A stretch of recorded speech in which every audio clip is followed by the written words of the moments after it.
ಜಂಬೂ ಸವಾರಿಯ ಹಿನ್ನೆಲೆಯಲ್ಲಿ ಜಂಬೂ ಸವಾರಿನ ವೀಕ್ಷಿಸೋಕೆ ಜನಸಾಗರ ಅರ್ಥ ಮಾಡ್ಕೊಳ್ಳಿ, ಸಾಗರ ಅಂದ್ರೆ ಅರ್ಥ ಮಾಡ್ಕೊಳ್ಳಿ ಜನ ಹೇಗೆ ಸೇರಿದ್ದಾರೆ ಅಂತ.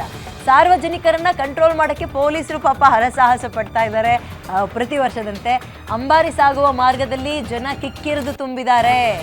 ಅಂಬಾರಿಗೆ ಪುಷ್ಪಾರ್ಚನೆಗೆ ಸಾರ್ವಜನಿಕರು ನುಗ್ಗಲು.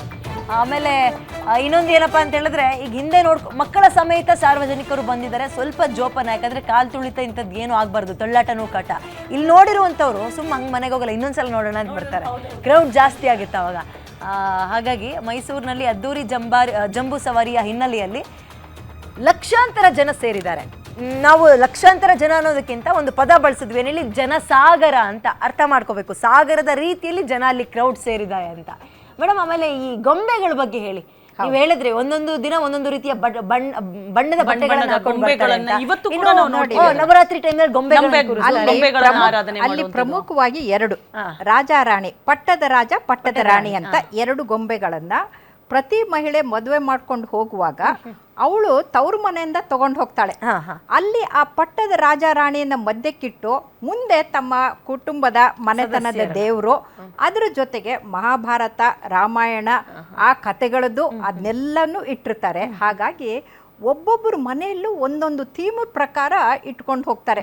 ಇವತ್ತು ಕೂಡ ನೋಡ್ತೀವಿ ಅದನ್ನು, ಕೆಲವು ಮನೆಗಳಲ್ಲಿ ಇವತ್ತು ಕೂಡ ಒಂದು ಜೋರು ಗೊಂಬೆಗಳನ್ನ ತಂದು ಎಷ್ಟು ಅನಾದಿ ಕಾಲದಿಂದ ಗೊಂಬೆಗಳನ್ನ ಇಟ್ಟಿದ್ದಾರೆ. ಹೌದೌದು, ಕಾಪಾಡ್ಕೊಂಡು ಬಂದಿದ್ದಾರೆ. ಅದನ್ನ ಇಟ್ಟು ಆ ಒಂದು ಏನು ಒಂದು ಕಟ್ಟುಬದ್ಧವಾದಂತ ನೀತಿ ನಿಯಮಗಳಲ್ಲಿ ಪೂಜೆಯನ್ನ ಮಾಡುವಂತ ಸಂಸ್ಕೃತಿಯನ್ನ ನಾವು ಇವಾಗ್ಲೂ ಕಾಣ್ತೀವಿ. ಆಮೇಲೆ ಆ ಗೊಂಬೆಗಳು ಅವ್ರ ಅತ್ತೆ ಅಜ್ಜಿ ಮುತ್ತಜ್ಜಿ ಕಾಲದಿಂದ ಅವ್ರನ್ನ ಜೋಪಾನವಾಗಿ ಎತ್ತಿಟ್ಕೊಂಡು ಮತ್ತೆ ಬಂದಾಗ ತೆಗಿತಾರೆ. ಸೊ ಹಾಗಾಗಿ ನಮ್ಮ ದಕ್ಷಿಣ ಭಾರತದಲ್ಲಿ, ಅದರಲ್ಲೂ ಕರ್ನಾಟಕದಲ್ಲಿ ಅಂದ್ರೆ ಬೊಂಬೆ ಹಬ್ಬ ಅಂತಾನೆ ಕರೀತಾರೆ. ನವರಾತ್ರಿ ನಾಡ ಹಬ್ಬ ಅಂದ್ರೆ ಇನ್ನೊಂದ್ ಕಡೆ ಬೊಂಬೆ ಹಬ್ಬ ಅಂತಂದು. ಅದು ಗೊಂಬೆಗಳನ್ನು ಒಂದೊಂದು ಅರ್ಥವನ್ನ ಕೊಡುವಂತದ್ದು.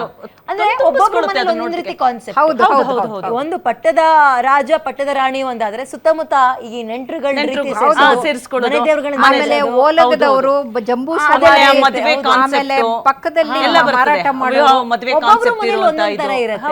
ಖಂಡಿತ. ಅಂತಂದ್ರೆ ಆ ಗೊಂಬೆಗಳನ್ನ ಜೋಡಣೆಲ್ಲೂ ಕೂಡ ಒಂದು ಸಂದೇಶ ಅರ್ಥವನ್ನ ಕೊಡುವಂತಹ ಅಂದ್ರೆ ಆ ಜೋಡಣೆ ಕತೆ ಮುಖಾಂತರ ಮಕ್ಕಳಿಗೆ ಸಂಸ್ಕಾರವನ್ನ ಕೊಡುವಂತದ್ದು.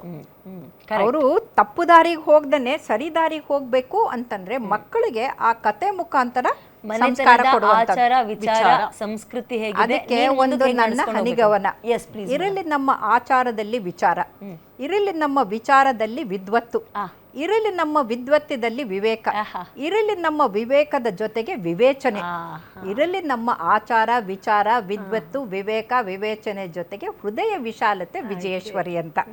ಈ ವಿಜಯದಶಮಿ ದಿನ ನನಗೆ ಹೆಸರಿಟ್ಟಿದ್ದರಿಂದ ನಾನು ವಿಜಯಲಕ್ಷ್ಮಿ ಆಗಿರೋದು. ಹಾಗಾಗಿ ಎಲ್ಲರಿಗೂ ದಸರಾ ಹಬ್ಬದ ಈ ಶುಭಾಶಯಗಳನ್ನ ಹೃತ್ಪೂರ್ವಕವಾಗಿ ಹೇಳ್ತಾ ಇದ್ದೀನಿ. ದಯವಿಟ್ಟು ಎಲ್ಲರೂ ಮಕ್ಕಳಿಗೆ ಸಂಸ್ಕಾರವನ್ನ ಕೊಡಿ.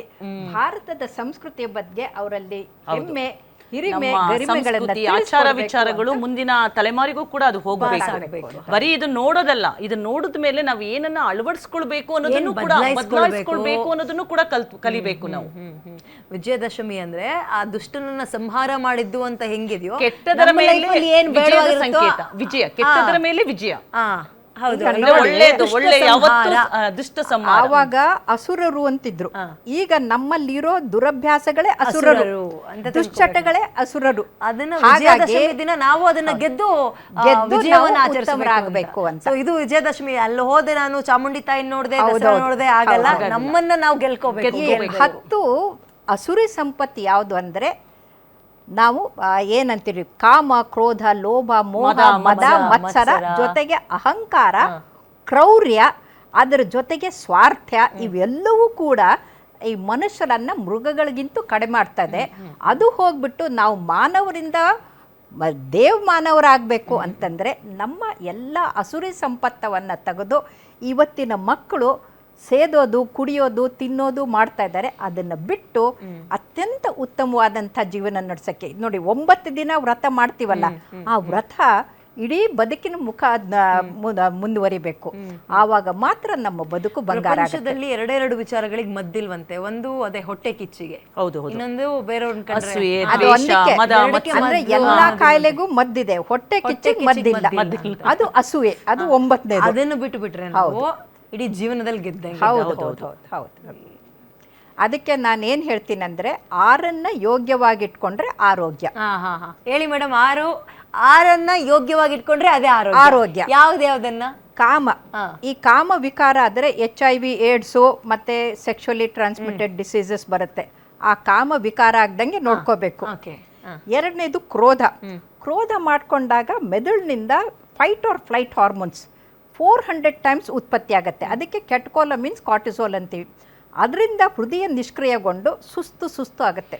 ನೀವು ಕೋಪ ಮಾಡ್ಕೊಂಡವರು ಕೂಗಾಡ್ತಾರೆ, ರೇಗಾಡ್ತಾರೆ, ಹಾ ಅಂತಂದು. ಆಮೇಲೆ ಮಾತಾಡಿಸಿ ಹೇಗಿದ್ದೀರಿ ಅಂತ ಕೇಳಿ ಅಯ್ಯೋ ಸಾಕಾಗಿದೆ ಅಂತ. ಆದರೆ ನಮಗೆ ಹಾಗೆ ಅನಿಸಲ್ಲ. ಯಾಕಂದರೆ ನೋಡಿ, ಅವ್ರು ನಗ್ತಾ ಇದ್ದಾರೆ, ನೀವು ನಗ್ತಾ ಇದ್ದೀರಿ, ನಾವು ಸಂತೋಷವಾಗಿದ್ದೀವಿ, 12 ಗಂಟೆಯಿಂದ ಕೂತಿದ್ದೀವಿ ಅಂತ ಗೊತ್ತೇ ಆಗ್ತಾ ಇಲ್ಲ. ಅಂದರೆ ಯಾವಾಗ ನಿಮ್ಮ ಮನಸ್ಸು ಸದ್ವಿಚಾರ, ಸದ್ಭಕ್ತಿ, ಸದ್ಭಾವನೆಯಿಂದ ತುಂಬಿಕೊಂಡಿರುತ್ತಲ್ಲ, ನಿಮ್ಮ ಶಕ್ತಿ ಹೆಚ್ಚಾಗತ್ತೆ ದೇವಿಯಿಂದ. ಆಯ್ತಾ? ಕಾಮ ಕ್ರೋಧ ಆದಮೇಲೆ ಮೋಹ. ಇವಾಗ ಮೋಹ ಯಾವುದು ಅಂತಂದ್ರೆ ಈ ತಂಬಾಕು ಸೇವನೆ, ಸಿಗರೇಟ್ ಸೇವನೆ, ಗಾಂಜಾ ಸೇವನೆ, ಡ್ರಗ್ಸ್ ತಗೊಳ್ಳೋದು. ಚಿತ್ರವನ್ನ ತೋರಿಸಿದ್ದಾರೆ. ಅದರ ಬಗ್ಗೆ ಅವೇರ್ನೆಸ್ ಕೂಡ ಒಂದು ಟ್ಯಾಬ್ಲೋ ಇದು ಚಿತ್ರವನ್ನ ನಾವು ನೋಡ್ತೀವಿ. ನಶಾಮುಕ್ತ ಭಾರತ್ ಅಂತ ಟ್ಯಾಬ್ಲೋ ಅಲ್ಲೂ ಮಾಡಿದ್ರು, ಇಲ್ಲೂ ಮಾಡಿದ್ದಾರೆ. ಇವತ್ತಿನ ಯುವಕರು ಹೃದಯಾಘಾತದಿಂದ ಸಾಯಕ್ಕೆ ಈ ಡ್ರಗ್ಸ್ಗಳು ಕಾರಣ. ಹಾಗಾಗಿ ಈ ಮೋಹದಿಂದ ಮುಕ್ತರಾಗಬೇಕು. ಅಂದ್ರೆ ಅಡಿಕ್ಷನ್. ಇದಕ್ಕೆ ದುರಂತ ಅಂದ್ರೆ ನಿಮ್ಹ್ಯಾನ್ಸ್ ನಲ್ಲಿ ಒಂದು ಫೀಮೇಲ್ ಡಿ ಅಡಿಕ್ಷನ್ ವಾರ್ಡ್ ಮಾಡಿದ್ದಾರೆ. ಹೆಣ್ಮಕ್ಳು ಅಡಿಕ್ಟ್ ಆಗ್ತಾ ಇದ್ದಾರೆ. ಅಂದ್ರೆ ಇಲ್ಲಿ 2 ಆನೆಗಳು ಅದಕ್ಕೆ ದಾರಿ ತೋರಿಸ್ತಾ ಇದ್ದಾರೆ. ಈಗ ಹೆಣ್ಮಕ್ಳೇ ದಾರಿ ತಪ್ಪಿದ್ರೆ ಮನೆಯವ್ರಿಗೆ ದಾರಿ ತೋರಿಸೋರು ಯಾರು ಅಲ್ವಾ? ಅದು ಮೋಹ.